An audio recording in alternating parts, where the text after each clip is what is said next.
Challenge करता हूं, आओ चलो बताता हूं और दिखाता हूं।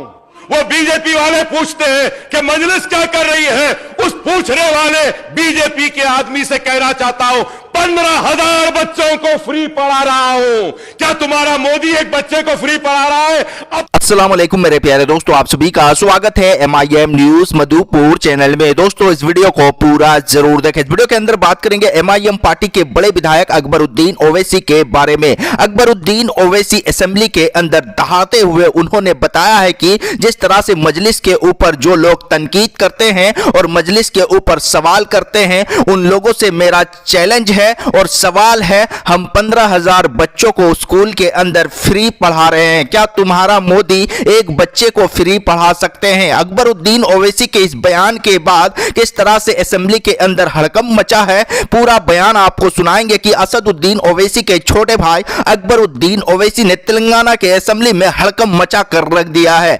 MIM पार्टी के बड़े विधायक अकबरुद्दीन ओवैसी ने और भी मसले के अंदर असेंबली के अंदर आवाज उठाने का काम किया है। असदुद्दीन ओवैसी के छोटे भाई अकबरुद्दीन ओवैसी ने और पार्टियों से भी चैलेंज किया है, क्या हमारा जैसा काम करते हो? क्या 15,000 बच्चे को फ्री पढ़ाते हो? क्या तुम्हारा मोदी एक बच्चे को फ्री पढ़ा सकते हैं? अकबरुद्दीन ओवैसी ने तेलंगाना असेंबली में दहाड़ते हुए उन्होंने अपना यह बयान दिया है। अकबरुद्दीन ओवैसी ने क्या कुछ कहा है, इस बयान को पूरा जरूर सुने।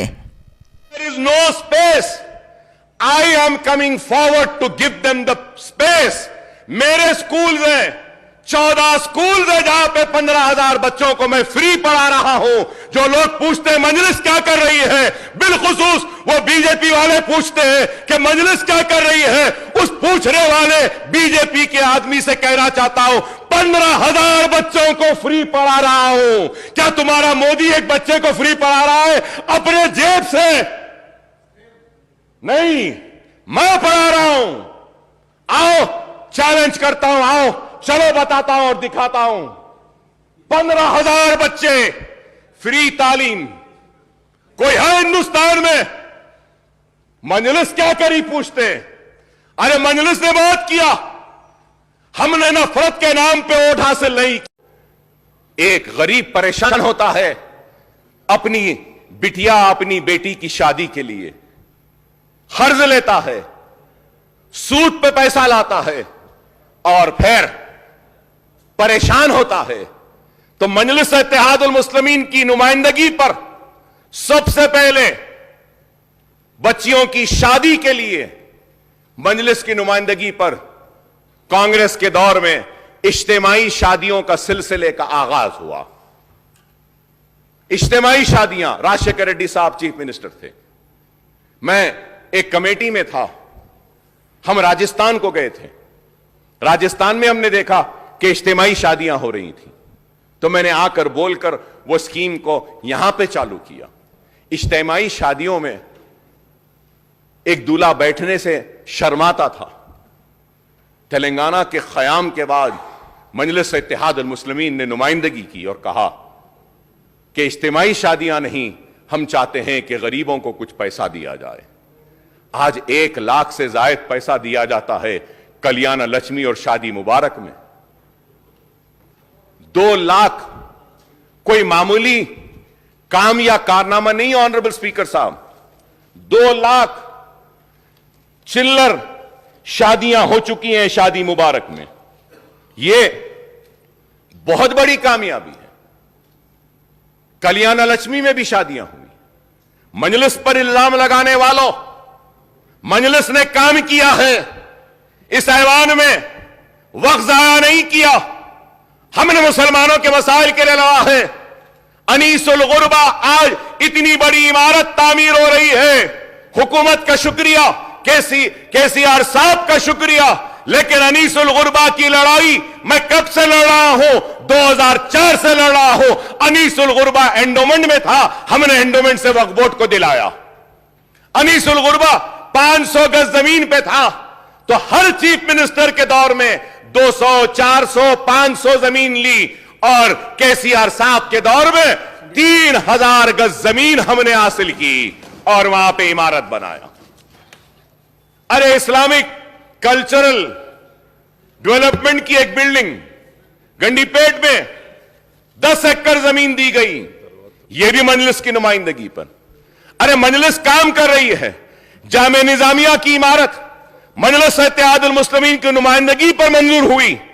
मजलिस की कामयाब नुमाइंदगी, जो चीज नहीं होती है हम बोलते हैं। अचलिकास को जो माहाना तनख्वाह देते पुजारियों को, हमने कहा कि बहुत अच्छा, हम इसका इस्तकबाल करते हैं, खैर मुकद्दम करते हैं, लेकिन उसके साथ साथ हमने कहा कि अइम्मा और मौज़नों को भी दी जानी चाहिए। हमने अइम्मा और मौज़नों के लिए भी माहाना पैसे लाए और हुकूमत उनको भी दे रही है। हां, देरी होती है, आगे पीछे होता है, लेकिन मिल रहे हैं।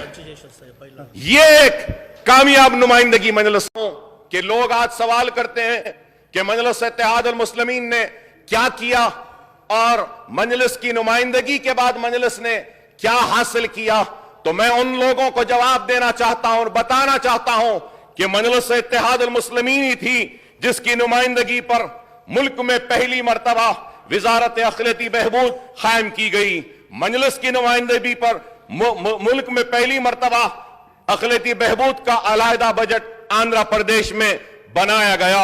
मजलिस ही की नुमाइंदगी पर माइनॉरिटी फाइनेंस कॉरपोरेशन का क़याम अमल में लाया गया। 1975 में मजलिस ही की नुमाइंदगी पर उर्दू एकेडमी का क़याम अमल में लाया गया। ये इस बात से कोई इनकार नहीं करेगा कि मजलिस इत्तेहादुल मुस्लिमीन की ही नुमाइंदगी और जिद्दोजहद का नतीजा है कि मुसलमानों को 4% तहफ़्फ़ुज़ात फराम हुए। मजलिस इत्तेहादुल मुस्लिमीन ही की जिद्दोजहद है।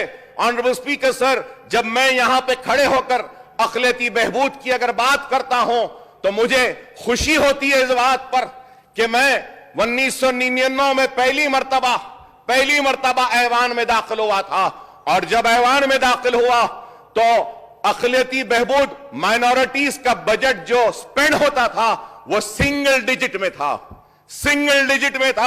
चाहे तेलुगु देशम हुकूमत हो या कांग्रेस हो, तो सिंगल डिजिट में था। लेकिन हमने जिद्दोजहद की और बार बार ऐवान में उठकर अक़लियतों के हक की लड़ाई लड़ी, मुसलमानों के वास्ते लड़ाई लड़ी, और उसका नतीजा कि मैं कहूंगा कि मेरे पास पूरे फिगर्स हैं जिसके जरिए मैं बता सकता हूं कि मैं एमआईएम लेजिस्लेटर पार्टी का फ्लोर लीडर 2004 में बना, और जब 2004 में बना तो उस वक्त माइनॉरिटीज का बजट सिर्फ 36 करोड़ था। 36 करोड़ था, और आज हमारी मुसलसल जिद्दोजहद का नतीजा कि माइनॉरिटीज का बजट रियासत तेलंगाना में 2200 करोड़ तक पहुंच गया। ये हमारी जिद्दोजहद